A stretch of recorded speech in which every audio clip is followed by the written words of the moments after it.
ਮੈਨੂੰ ਝੂਠ ਝਾੜ 'ਚ ਬੋਲਣਾ ਆਉਂਦਾ ਨਹੀਂ, ਫਿਰ ਇਸ ਕਰਕੇ ਮੇਰੇ ਕੋਲੋਂ ਕਈ ਵਾਰੀ ਸੱਚੀਆਂ ਗੱਲਾਂ ਨਿਕਲ ਜਾਂਦੀਆਂ, ਉਹ ਕਈਆਂ ਨੂੰ ਬੁਰੀਆਂ ਵੀ ਲੱਗਣ।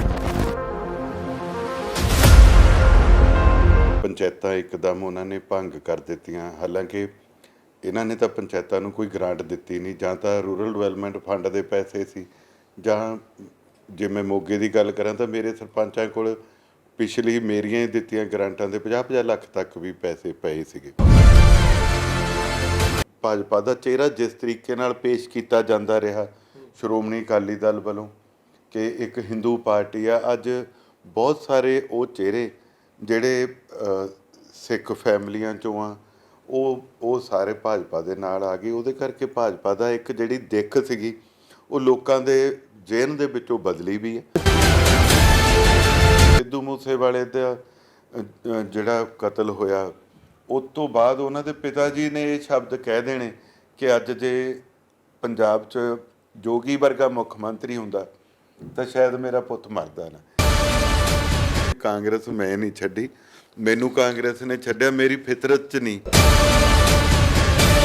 ਮੈਂ ਗੁਰੂ ਸਾਹਿਬ ਨੂੰ ਹਾਜ਼ਰ ਨਾਜ਼ਰ ਜਾਣ ਕੇ ਕਹਿਣਾ, ਔਰ ਮੇਰੇ ਆਲੇ ਦੁਆਲੇ ਵਾਲੇ ਲੋਕ ਇਹ ਗੱਲ ਨੂੰ ਜਾਣਦੇ ਆ ਕਿ ਮੈਂ ਪਤਾ ਲੱਗ ਜੇ ਵੀ ਇਹ ਕੋਈ ਸ਼ਰਾਬ ਵਾਲਾ, ਇਹ ਕੋਈ ਨਸ਼ੇ ਵਾਲਾ, ਉਹਨਾਂ ਦਾ ਬੰਦ ਤਾਂ ਕਰਾਇਆ। ਆਪਾਂ ਉੱਪਰਲੇ ਅਫਸਰਾਂ ਤੋਂ ਸ਼ੁਰੂ ਕਰਕੇ ਤੇ ਉੱਥੇ ਹੀ ਨਿਬੇੜ ਦਿੰਨੇ ਗੱਲ, ਉੱਪਰਲੇ ਲੀਡਰਾਂ ਤੇ ਇਲਜ਼ਾਮ ਲਾ ਕੇ ਤੇ ਉੱਥੇ ਹੀ ਨਿਬੇੜ ਦਿੰਨੇ। ਮਸਲਾ ਇਹ ਆ ਵੀ ਜਦੋਂ ਤਾਈਂ ਅਸੀਂ ਥੱਲੇ ਸਫਾਈ ਨਹੀਂ ਨਾ ਕਰਦੇ, ਉਨੀ ਦੇਰ ਤੱਕ ਸਫਾਈ ਨਹੀਂ ਹੋਣੀ। ਪ੍ਰਸ਼ਾਸਨ ਨੂੰ ਤੇ ਪੁਲਿਸ ਨੂੰ ਲੋਕਾਂ ਦੀ ਮਦਦ ਕਰਨੀ ਪੈਣੀ ਹੈ। ਪਰਮਿੰਦਰ ਸਿੰਘ ਝੋਟੇ ਵਰਗੇ ਜਿਹੜਾ ਆਪ ਕਹਿੰਦਾ ਯਾਰ ਮੈਂ ਨਸ਼ਾ ਕਰਦਾ ਸੀ, ਮੈਂ ਛੱਡਿਆ ਤੇ ਹੁਣ ਮੈਂ ਛਡਾਉਣਾ, ਜੁੱਤੀ ਤੋਂ ਬਿਨਾਂ ਕੋਈ ਸਬੂਤ ਆਉਂਦਾ ਜੀ? ਤੇ ਜੇ ਉਹ ਕਿਤੇ ਨਸ਼ਾ ਵੇਚਣ ਵਾਲੇ ਨੂੰ ਦਬਕਾ ਮਾਰ ਕੇ ਗਾਲ ਕੱਢ ਕੇ 2 ਡਾਂਗਾਂ ਮਾਰਤੀਆਂ, ਪੁਲਿਸ ਕੀ ਕਰਦੀ ਹੈ? ਤਾਂ ਮੈਂ ਅੱਜ ਤੋਂ 20-22 ਸਾਲ ਪਹਿਲਾਂ ਮੈਂ ਵੀ ਡਰਿੰਕ ਕਰ ਲੈਂਦਾ ਸੀ। ਮੈਂ ਕਿਸੇ ਆਏ ਤੇ ਰੱਖੀ ਸੀ ਅਜੇ, ਤੇ ਮੇਰਾ ਬੇਟਾ ਛੋਟਾ ਜਿਹਾ ਸੀ 5-4 ਸਾਲ ਦਾ, ਉਹ ਪਾਣੀ ਦਾ ਜੱਗ ਲੈ ਕੇ ਆ ਗਿਆ। ਮੈਨੂੰ ਲੱਗਿਆ ਵੀ ਇਹਨੂੰ ਮੈਂ ਕੱਲ੍ਹ ਨੂੰ ਕਿਵੇਂ ਸਮਝਾਊਂ, ਤੇ ਉਦਣ ਤੋਂ ਬਾਅਦ ਮੈਂ ਨਹੀਂ ਪੀਤੀ। ਮੈਂ ਇੱਕ ਪਿੰਡ ਗਿਆ, ਅੱਜ ਹੀ ਸਾਡੇ ਗੁਰਦੁਆਰੇ ਵਾਲੇ ਰਾਹ ਦੇ ਠੇਕਾ ਖੁੱਲ੍ਹ ਗਿਆ, ਬੰਦ ਕਰਾਓ। ਮੈਂ ਕਿਹਾ ਆਪਾਂ ਗੁਰਦੁਆਰੇ ਖੜ੍ਹੇ ਹਾਂ, ਸਾਰੇ ਬੰਦੇ ਸਹੁੰ ਪਾਓ ਇੱਥੇ ਵੀ ਆਪਾਂ ਪੀਣੀ ਨਹੀਂ, ਠੇਕਾ ਤਾਂ ਸ਼ਾਮ ਨੂੰ ਹੀ ਬੰਦ ਹੋ ਜੂ ਜਦੋਂ ਆਪਾਂ ਲਈ ਨਹੀਂ। ਸਾਰੇ ਖਿਸਕ ਗਏ। ਜੇ ਮੈਂ ਸੋਚਦਾ ਆ ਵੀ ਜਿਹੜਾ ਮੈਂ ਨਸ਼ਾ ਕਰਦਾ ਉਹ ਚੰਗਾ ਆ, ਜਿਹੜਾ ਮੇਰਾ ਮੁੰਡਾ ਕਰਦਾ ਚਿੱਟਾ ਮਾੜਾ, ਫਿਰ ਐਵੇਂ ਨਹੀਂ ਕੰਮ ਚੱਲਣਾ। ਜੇ ਤੁਸੀਂ 10ਵੀਂ ਕੀਤੀ, ਮੁੰਡਾ BA ਕਰਿਆ, ਤੁਸੀਂ ਕਹਿੰਦੇ ਵੀ ਬੱਲੇ ਬੱਲੇ ਮੁੰਡਾ ਬੜੀ ਤਰੱਕੀ ਕਰ ਗਿਆ, ਫਿਰ ਚੀਕਾਂ ਕਿਉਂ ਮਾਰਦੇ? ਮੇਰੀ ਤੁਹਾਡੇ ਚੈਨਲ ਰਾਹੀਂ ਲੋਕਾਂ ਨੂੰ ਹੱਥ ਜੋੜ ਕੇ ਬੇਨਤੀ ਤੇ ਗੁਜ਼ਾਰਿਸ਼ ਹੈ, ਜੇ ਮੈਂ ਛੱਡ ਨਹੀਂ ਸਕਦਾ ਤਾਂ ਮੈਂ ਕਿਸੇ ਨੂੰ ਕਹਿ ਨਹੀਂ ਸਕਦਾ। ਮੇਰੇ ਕਹੇ 'ਚ, ਮੇਰੀ ਗੱਲ 'ਚ ਉਹ ਅਸਰ ਨਹੀਂ ਹੋਣਾ।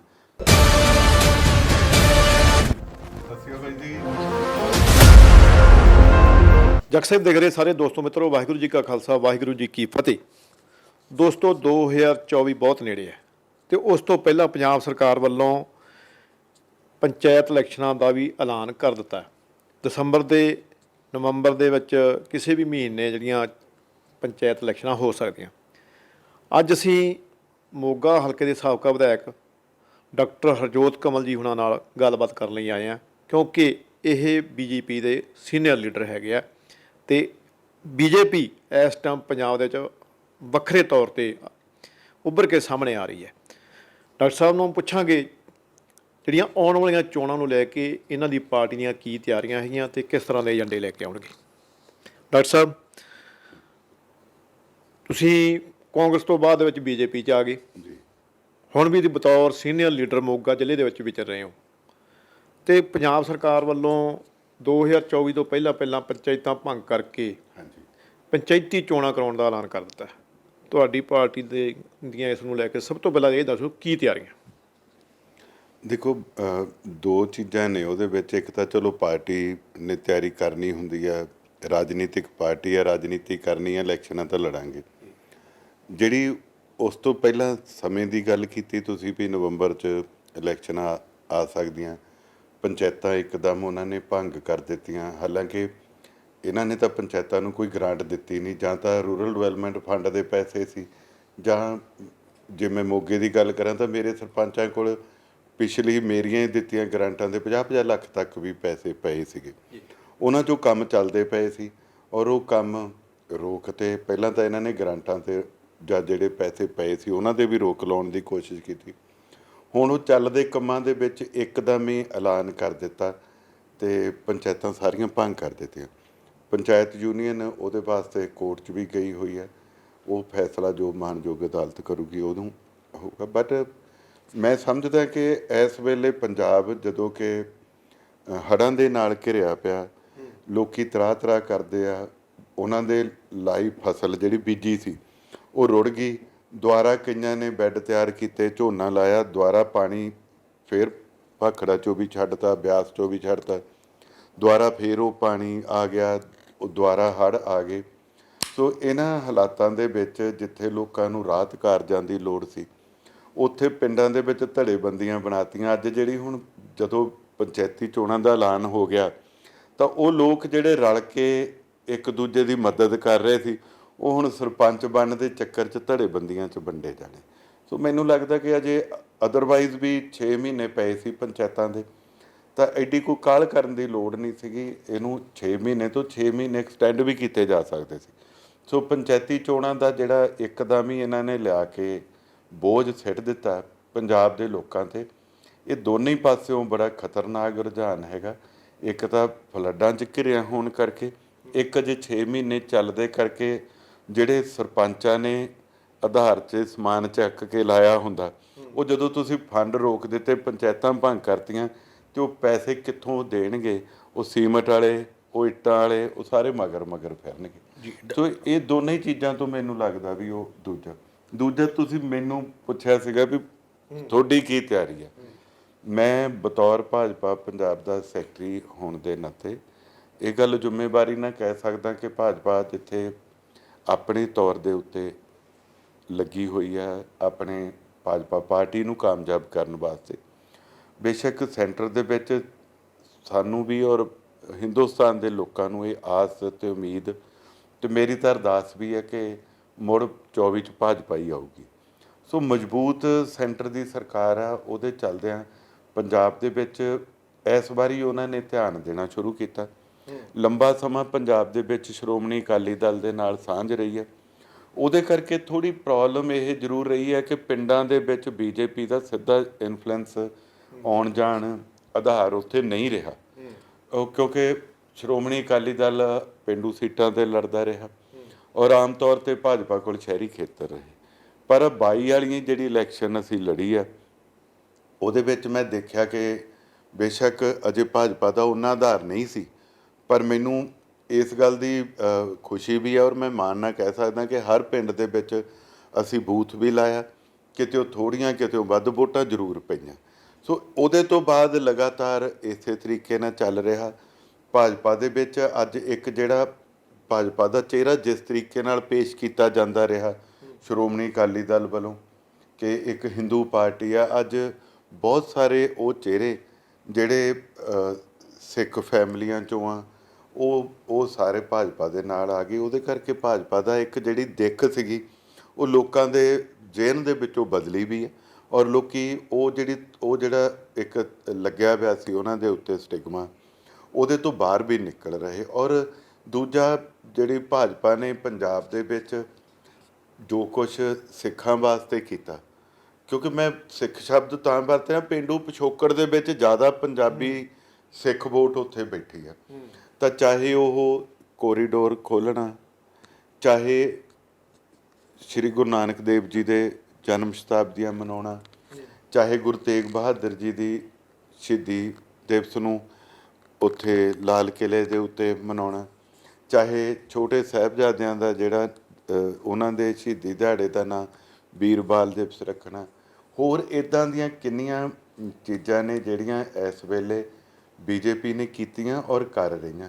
ਔਰ ਪੰਜਾਬ ਦੇ ਵਿੱਚ ਜਾਖੜ ਸਾਹਿਬ ਨੂੰ ਪ੍ਰਧਾਨ ਲਾਉਣ ਤੋਂ ਬਾਅਦ ਵੀ ਮੈਨੂੰ ਮਹਿਸੂਸ ਹੁੰਦਾ ਕਿ ਇੱਕ ਲੋਕਾਂ ਦੇ ਵਿੱਚ ਬੀਜੇਪੀ ਵਾਸਤੇ ਇੱਕ ਲਿਬਰਲ ਸੋਚ ਬਣੀ ਹੈ, ਕਿਉਂਕਿ ਉਹ ਇੱਕ ਜਾਟ ਫੈਮਿਲੀ ਨੂੰ ਬਿਲੋਂਗ ਕਰਦੇ ਆ, ਉਹ ਕਿਸਾਨੀ ਨੂੰ ਬਿਲੋਂਗ ਕਰਦੇ ਆ, ਲੰਬੇ ਸਮੇਂ ਤੋਂ ਰਾਜਨੀਤਿਕ ਤੌਰ ਤੇ ਲੋਕਾਂ ਨਾਲ ਜੁੜੇ ਪਏ ਆ, ਔਰ ਉਹਨਾਂ ਨੇ ਲੀਡਰ ਆਫ ਆਪੋਜੀਸ਼ਨ ਹੁੰਦਿਆਂ ਵੀ, ਸਰਕਾਰ ਦੇ ਵਿੱਚ ਹੁੰਦਿਆਂ ਹੋਇਆਂ ਵੀ ਕਦੇ ਪੱਖਪਾਤ ਨਹੀਂ ਕੀਤਾ। ਕਿਸਾਨੀ ਦਾ ਮੁੱਦਾ ਹੋਵੇ, ਪੰਜਾਬੀਆਂ ਦਾ ਮੁੱਦਾ ਹੋਵੇ, ਬੜੇ ਤੱਥਾਂ ਦੇ ਨਾਲ ਉਹ ਰੱਖਦੇ ਰਹੇ। ਸੋ ਇਸ ਕਰਕੇ ਮੈਨੂੰ ਲੱਗਦਾ ਕਿ ਬੀਜੇਪੀ ਦੀ ਪਿੰਡਾਂ ਦੇ ਵਿੱਚ ਜਿਹੜੀ ਐਂਟਰੀ ਆ ਅੱਗੇ ਨਾਲੋਂ ਸੁਖਾਲੀ ਵੀ ਹੋਈ ਹੈ, ਔਰ ਜੋ ਗੈਂਗਸਟਰਸ, ਜੋ ਨਸ਼ੇ ਅੱਜ ਜਿਸ ਤਰੀਕੇ ਨਾਲ ਵਧੇ ਹੋਏ ਆ, ਉੱਥੋਂ ਇਹ ਲੋਕਾਂ ਦੇ ਮੂੰਹ 'ਚੋਂ ਆਵਾਜ਼ ਆਉਣ ਲੱਗ ਪਈ। ਸਿੱਧੂ ਮੂਸੇਵਾਲੇ ਦਾ ਜਿਹੜਾ ਕਤਲ ਹੋਇਆ, ਉਸ ਤੋਂ ਬਾਅਦ ਉਹਨਾਂ ਦੇ ਪਿਤਾ ਜੀ ਨੇ ਇਹ ਸ਼ਬਦ ਕਹਿ ਦੇਣੇ ਕਿ ਅੱਜ ਜੇ ਪੰਜਾਬ 'ਚ ਜੋਗੀ ਵਰਗਾ ਮੁੱਖ ਮੰਤਰੀ ਹੁੰਦਾ ਤਾਂ ਸ਼ਾਇਦ ਮੇਰਾ ਪੁੱਤ ਮਰਦਾ ਨਾ।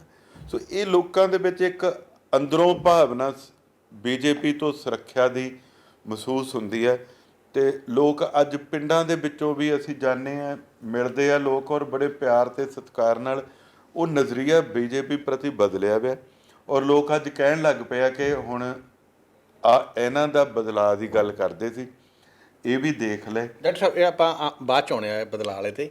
ਪਹਿਲਾਂ ਜਿਹੜਾ ਸਵਾਲ ਆ, ਤੁਹਾਡੇ ਸਵਾਲ ਦੇ ਵਿੱਚ ਸਵਾਲ ਆ ਜਿਹੜਾ ਵੀਰਵਾਲ ਤੁਸੀਂ ਕਹਿੰਦੇ ਵੀ ਦਿਵਸ ਦਾ ਨਾਂ ਰੱਖਤਾ ਸ਼ਹੀਦ ਸਾਹਿਬਜ਼ਾਦਿਆਂ ਦੇ ਸ਼ਹੀਦੀ ਦਿਹਾੜੇ ਦੇ ਉੱਤੇ। ਹਾਂਜੀ, ਉਹੀ ਦਿਹਾੜਿਆਂ ਦੇ ਉੱਤੇ ਜਿਹੜਾ ਇਲੈਕਸ਼ਨ ਕਰਵਾ ਰਹੀ ਆ ਚੋਣ ਕਮਿਸ਼ਨ ਆ, ਜਿਹੜਾ ਪੰਜਾਬ ਸਰਕਾਰ ਨੇ ਪੰਚਾਇਤਾਂ ਭੰਗ ਕਰ ਦਿੱਤੀਆਂ, ਪੰਚਾਇਤੀ ਚੋਣਾਂ, ਲੋਕਾਂ ਦਾ ਕਹਿਣਾ ਕਿ ਵੀ ਇਹ ਪੋਹ ਦੇ ਮਹੀਨੇ ਦੇ ਵਿੱਚ ਇਲੈਕਸ਼ਨ ਨਹੀਂ ਹੋਣੇ ਚਾਹੀਦੇ, ਇਹਨੂੰ ਅੱਗੇ ਕਰ ਦਿੰਦੇ ਜਾਂ ਪਿੱਛੇ ਕਰ ਦਿੰਦੇ। ਤੁਸੀਂ ਇਸ ਨਾਲ ਕਿੰਨਾ ਕੁ ਸਹਿਮਤ ਹੋ, ਬੀਜੇਪੀ ਕਿੰਨਾ ਕੁ ਸਹਿਮਤ ਆ? ਦੇਖੋ, ਇੱਕ ਤਾਂ ਉਹ ਜਿਹੜਾ ਤੁਸੀਂ ਨਾਂ ਲਿਆ ਹੈਗਾ, ਉਹ ਸਾਡੇ ਸਿੱਖੀਜ਼ਮ ਵਾਸਤੇ ਤਾਂ ਉਹ ਬਹੁਤ ਵੱਡੇ ਦਿਹਾੜੇ ਹੁੰਦੇ। ਮੈਂ ਦੇਖਿਆ ਬਹੁਤ ਸਾਰੇ ਲੋਕ, ਖਾਸ ਕਰ ਫਤਿਹਗੜ੍ਹ ਸਾਹਿਬ ਵਾਲਾ, ਉਹ ਤਾਂ ਲੋਕ ਸੌਂਦੇ ਵੀ ਥੱਲੇ ਆ ਸਾਰਾ ਪਿੰਡ। ਔਰ ਉਹਦੇ ਵਿੱਚ ਜੋ ਗੁਰੂ ਗੋਬਿੰਦ ਸਿੰਘ ਜੀ ਦਾ ਪਰਿਵਾਰ ਵਿਛੋੜਾ, ਲੜਾਈਆਂ, ਬੱਚਿਆਂ ਦਾ ਸ਼ਹੀਦੀ ਦਿਹਾੜੇ, ਉਹ ਸਾਰੀਆਂ ਚੀਜ਼ਾਂ ਨੂੰ ਮਹਿਸੂਸ ਕਰਦੇ ਹੋਏ ਲੋਕ ਬੜਾ ਸਤਿਕਾਰ ਦਿੰਦੇ ਆ। ਔਰ ਉਹਨਾਂ ਦਿਨਾਂ 'ਚ ਦੂਜੇ ਪਾਸਿਓਂ ਦੇਖਿਆ ਜਾਵੇ ਤਾਂ ਉਹਦੀ ਠੰਡ ਵੀ ਇੱਦਾਂ ਦੀ ਹੁੰਦੀ ਹੈ ਕਿ ਉੱਥੇ ਨੋਰਮਲ ਫੰਕਸ਼ਨ ਵੀ ਜਿਹੜੇ ਆ, ਰੋਜ਼ਮर्रा ਦੇ ਕੰਮਕਾਰ ਆ, ਉਹਨਾਂ 'ਤੇ ਵੀ ਪ੍ਰਭਾਵ ਪੈਂਦਾ। ਸੋ ਮੈਨੂੰ ਲੱਗਦਾ ਕਿ ਉਹਦੇ ਤੋਂ ਅੱਗੇ ਪਿੱਛੇ ਜਿਹੜੀ ਆ ਚੋਣ ਕਰਵਾਉਣੀ ਚਾਹੀਦੀ ਆ, ਔਰ ਐਡੀ ਕੋਈ ਕਾਹਲ ਵਾਲੀ ਗੱਲ ਨਹੀਂ ਸੀਗੀ। ਅਜੇ ਵੈਸੇ 6 ਮਹੀਨੇ ਪਏ ਸੀ, ਇਹਨੂੰ ਅਗਲੇ ਦਿਨਾਂ 'ਚ ਲਿਜਾ ਕੇ ਜਦੋਂ ਠੰਡ ਘੱਟ ਜਾਂਦੀ, ਲੋਕ ਘਰਾਂ 'ਚੋਂ ਨਿਕਲ ਸਕਦੇ, ਵੋਟ ਪਾਉਣ ਜਾ ਸਕਦੇ, ਤਾਂ ਉਦੋਂ ਹੋ ਜਾਣ ਤਾਂ ਜ਼ਿਆਦਾ ਬੈਟਰ ਹੈ। ਡਾਕਟਰ ਸਾਹਿਬ, ਅਗਲਾ ਸਵਾਲ ਆ ਜਿਹੜਾ ਗੱਠਜੋੜ ਅਕਾਲੀ ਦਲ ਨਾਲ ਹਾਂਜੀ, ਹੋ ਸਕਦਾ? ਦੇਖੋ, ਇਹ ਸੰਭਾਵਨਾਵਾਂ ਜਿਹੜੀਆਂ ਨੇ, ਇਹਨਾਂ ਦੇ ਉੱਤੇ ਜਿਹੜਾ ਮੋਹਰ ਲਾਉਣੀ ਆ, ਉਹ ਤਾਂ ਅਕਾਲੀ ਦਲ ਦੀ ਸੀਨੀਅਰ ਲੀਡਰਸ਼ਿਪ ਨੇ, ਔਰ ਜਿਹੜੀ ਬੀਜੇਪੀ ਦੀ ਸੀਨੀਅਰ ਲੀਡਰਸ਼ਿਪ ਹੈ, ਉਹਨਾਂ ਨੇ ਬਹਿ ਕੇ ਇਹ ਨਿਬੇੜਾ ਕਰਨਾ।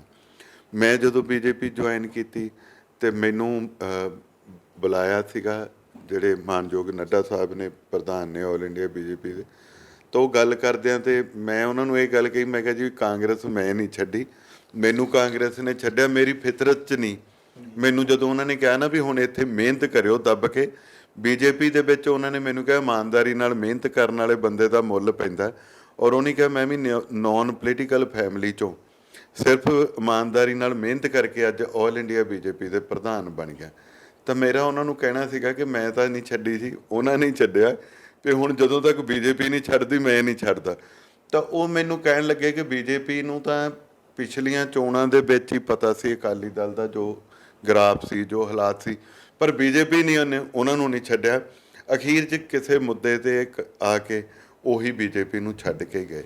ਸੋ ਇਹ ਚੀਜ਼ਾਂ ਅੜਿੱਕਾ ਤਾਂ ਪਾਉਣਗੀਆਂ ਵੀ ਜਦੋਂ ਕਿਸੇ ਬੰਦੇ ਨੂੰ ਤੁਹਾਡੀ ਸਭ ਤੋਂ ਵੱਧ ਲੋੜ ਹੋਵੇ।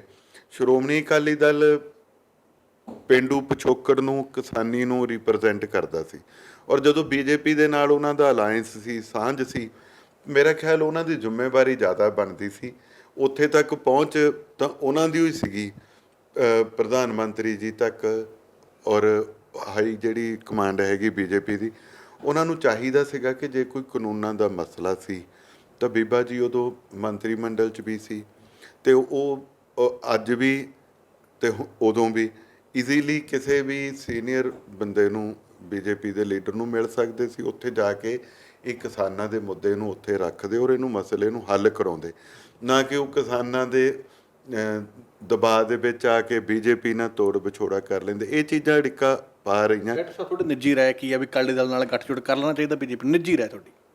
ਦੇਖੋ, ਇਹਦੇ ਤੇ ਕੋਈ ਮੇਰੀ ਨਿੱਜੀ ਰਾਏ ਦੇ ਨਾਲ ਕੋਈ ਅਸਰ ਨਹੀਂ ਪੈਣਾ ਨਾ, ਕਿਉਂਕਿ ਅੱਜ ਜੋ ਅਕਾਲੀ ਦਲ, ਜਿਹੜਾ ਸ਼੍ਰੋਮਣੀ ਅਕਾਲੀ ਦਲ ਹੈ, ਅੱਜ ਉਹਦਾ ਆਪਣਾ ਹੀ ਗ੍ਰਾਫ ਇੰਨਾ ਡਾਊਨ ਆ, ਉਹਦਾ ਆਪ ਦਾ ਜਹਾਜ਼ ਇੰਨਾ ਡੁੱਬਿਆ ਪਿਆ ਵੀ ਉਹ ਬੀਜੇਪੀ ਨੂੰ ਕੀ ਤਾਰ ਦੂਗੀ। ਹਾਂ, ਬੀਜੇਪੀ ਹਮੇਸ਼ਾ ਜਿਸ ਤਰੀਕੇ ਨਾਲ ਕੰਮ ਕਰ ਰਹੀ ਆ ਪੰਜਾਬ ਵਾਸਤੇ, ਉਹਦੇ ਤੋਂ ਉਹ ਸਿੱਖਾਂ ਨੂੰ ਇੱਕ ਵੱਖਰੀ ਪਛਾਣ, ਸਿੱਖਾਂ ਦੇ ਨਾਲ ਹਮਦਰਦੀ, ਸਿੱਖਾਂ ਨੂੰ ਨਾਲ ਲੈ ਕੇ ਚੱਲਣਾ ਚਾਹੁੰਦੀ ਹੈ। ਔਰ ਲਿਆ ਵੀ ਆ, ਬਹੁਤ ਸਾਰੇ ਲੀਡਰ ਉੱਧਰੋਂ ਉਹਨਾਂ ਨੇ ਸਿੱਖ ਭਾਈਚਾਰੇ 'ਚੋਂ ਲਏ ਆ। ਲਾਲਪੁਰਾ ਜੀ ਨੂੰ ਮਿਨੋਰਟੀ ਕਮਿਸ਼ਨ ਦਾ ਚੇਅਰਮੈਨ ਲਾਉਣਾ, ਔਰ ਜਿਹੜੀ ਇੱਕ ਬਾਡੀ ਹੁੰਦੀ ਹੈ ਪਾਰਲੀਮੈਂਟਰੀ ਬਾਡੀ ਜਿਹਨੇ ਟਿਕਟਾਂ ਦੀ ਵੰਡ ਕਰਨੀ, ਉਹਦਾ ਮੈਂਬਰ ਲੈਣਾ, ਇਹ ਦਰਸਾਉਂਦਾ ਹੈ ਕਿਤੇ ਨਾ ਕਿਤੇ ਕਿ ਉਹ ਪੰਜਾਬ ਨੂੰ ਔਰ ਸਿੱਖਾਂ ਨੂੰ ਤਰਜੀਹ ਦੇ ਰਹੇ। ਸੋ ਇਹ ਸਿੱਖ ਭਾਈਚਾਰੇ ਨਾਲ ਰਾਬਤਾ ਰੱਖਣ ਵਾਸਤੇ ਇਹ ਜ਼ਰੂਰੀ ਨਹੀਂ ਕਿ ਇਸ ਸ਼੍ਰੋਮਣੀ ਅਕਾਲੀ ਦਲ ਦੇ ਨਾਲ ਗੱਠਜੋੜ ਕਰਨਾ ਹੀ ਜ਼ਰੂਰੀ ਹੈ, ਪਰ ਅਜੇ ਮੈਨੂੰ ਲੱਗਦਾ ਕਿ ਸ਼੍ਰੋਮਣੀ ਅਕਾਲੀ ਦਲ ਆਪ ਹੀ ਉਸ ਪੋਜੀਸ਼ਨ 'ਚ ਨਹੀਂ ਕਿ ਉਹ ਆਪ ਉੱਠ ਸਕੇ ਤੇ ਉਹ ਬੀਜੇਪੀ ਨੂੰ ਕੀ ਉਠਾਊਗਾ। ਡਾਕਟਰ ਸਾਹਿਬ, ਜਿਵੇਂ ਤੁਸੀਂ ਗੱਲ ਕੀਤੀ ਹੈ ਵੀ ਤੁਸੀਂ ਜਿਵੇਂ ਪਿੰਡਾਂ ਜਾਂਦੇ ਆ ਵੀ ਲੋਕ ਤੁਹਾਨੂੰ ਪਿਆਰ ਦਿੰਦੇ ਆ, ਹੈ ਨਾ, ਚਲੋ ਸਭ ਤੋਂ ਪਹਿਲਾਂ ਤਾਂ ਇਹ ਹੁੰਦਾ ਵੀ ਜਿਹੜਾ ਪਹਿਲਾਂ ਆਪਦੇ ਹਲਕੇ ਦੀ ਵਿਚਰਿਆ ਉਹ ਤੁਸੀਂ ਸਾਬਕਾ ਵਿਧਾਇਕ ਹੋ, ਕਾਂਗਰਸ ਤੋਂ ਰਹੇ, ਤੇ ਲੋਕ ਤੁਹਾਡੇ ਨਾਲ ਵੈਸੇ ਵੀ ਪਿਆਰ ਕਰਦੇ ਆ।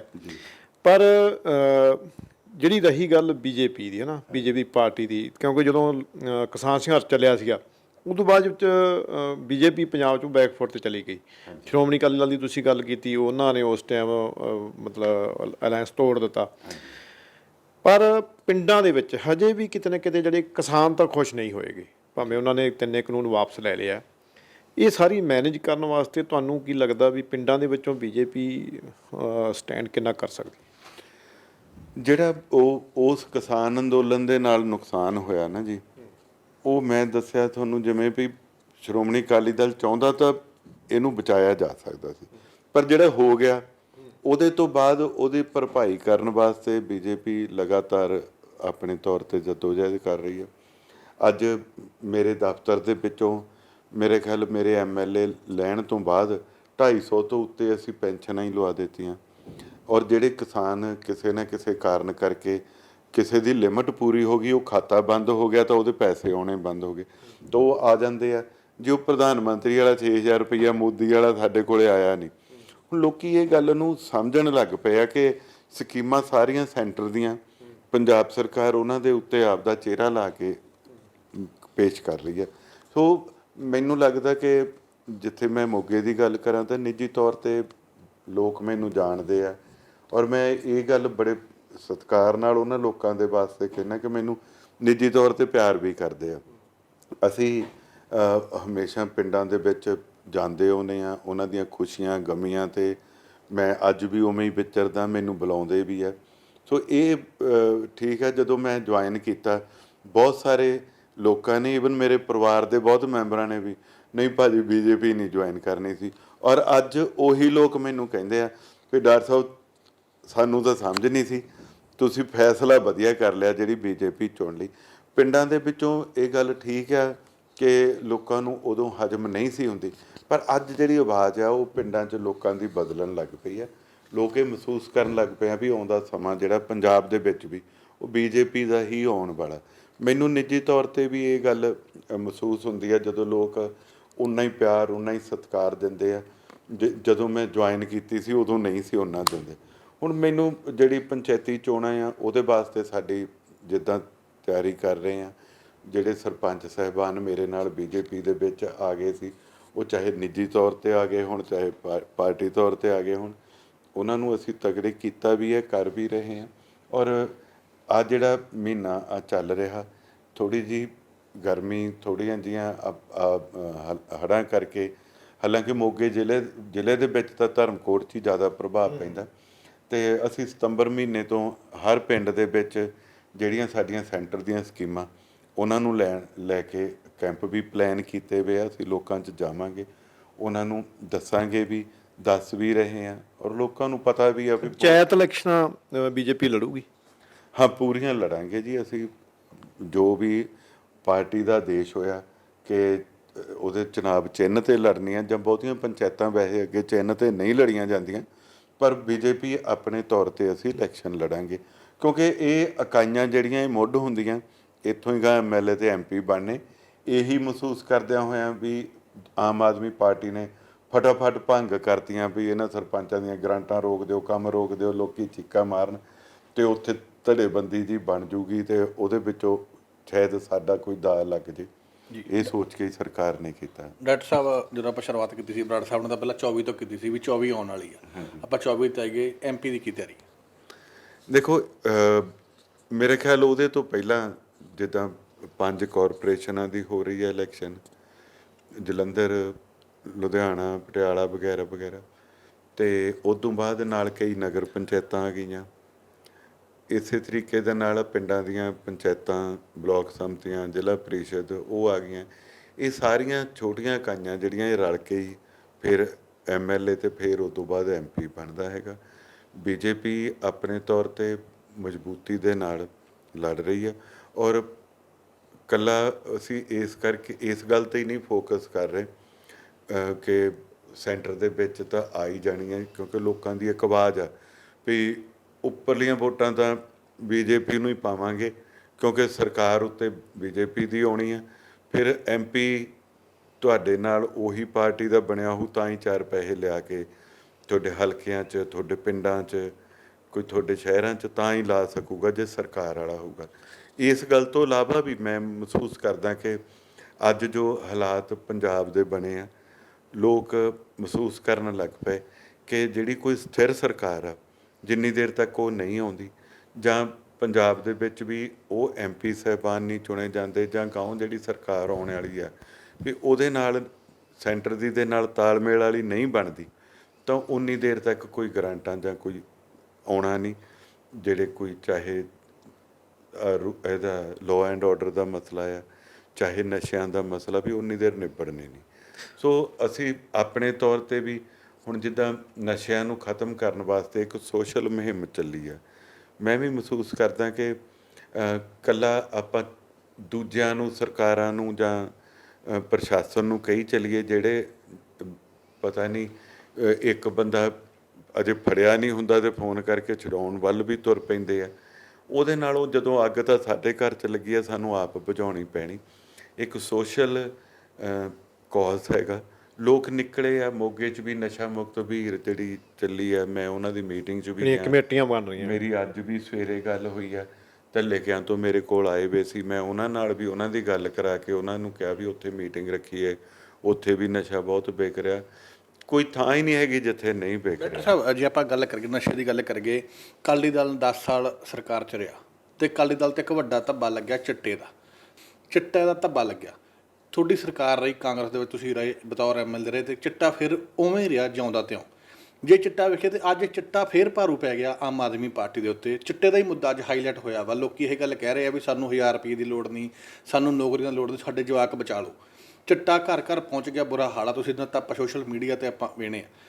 ਕਾਰਨ ਕਿੱਥੇ ਮੰਨਦੇ ਹੋ ਵੀ ਚਿੱਟਾ ਬੰਦ ਕਰਨ 'ਚ ਸਰਕਾਰਾਂ ਅਸਫਲ ਰਹੀਆਂ ਕਿੱਥੇ ਆ? ਮੈਂ ਸਮਝਦਾ ਵੀ 2 ਚੀਜ਼ਾਂ ਵੱਡੀਆਂ ਨੇ। ਇੱਕ ਤਾਂ ਇਹ ਹੈਗੀ ਹੈ ਕਿ ਬਹੁਤ ਸਾਰੇ ਬੰਦੇ ਜਿਹੜੇ ਮਾੜੇ ਅਨਸਰ ਹੁੰਦੇ ਆ, ਉਹ ਮੈਨੂੰ ਝੂਠ ਝਾੜ 'ਚ ਬੋਲਣਾ ਆਉਂਦਾ ਨਹੀਂ, ਫਿਰ ਇਸ ਕਰਕੇ ਮੇਰੇ ਕੋਲੋਂ ਕਈ ਵਾਰੀ ਸੱਚੀਆਂ ਗੱਲਾਂ ਨਿਕਲ ਜਾਂਦੀਆਂ, ਉਹ ਕਈਆਂ ਨੂੰ ਬੁਰੀਆਂ ਵੀ ਲੱਗਣੀਆਂ। ਜਦੋਂ ਬੰਦਾ ਕੋਈ ਚੋਣ ਲੜਦਾ ਨਾ, ਉਹਦੇ ਨਾਲ ਮਦਦ ਕਰਨ ਵਾਲੇ ਚੰਗੇ ਵੀ ਹੁੰਦੇ ਆ ਤੇ ਮਾੜੇ ਵੀ ਹੁੰਦੇ ਆ। ਤੁਹਾਨੂੰ ਪਤਾ ਹੀ ਨਹੀਂ ਹੁੰਦਾ ਵੀ ਇਹਨਾਂ 'ਚੋਂ ਮਾੜਾ ਕਿਹੜਾ। ਜਿਹੜਾ ਮਾੜਾ ਬੰਦਾ ਹੁੰਦਾ ਉਹ ਇੰਨਾ ਸੋਹਣਾ ਨਕਾਬ ਪਾ ਕੇ ਤੁਹਾਡੇ ਕੋਲੇ ਆਉਂਦਾ, ਤੁਹਾਨੂੰ ਲੱਗਦਾ ਕਿ ਇਹ ਤੋਂ ਵਧੀਆ ਕੋਈ ਬੰਦਾ ਹੀ ਨਹੀਂ।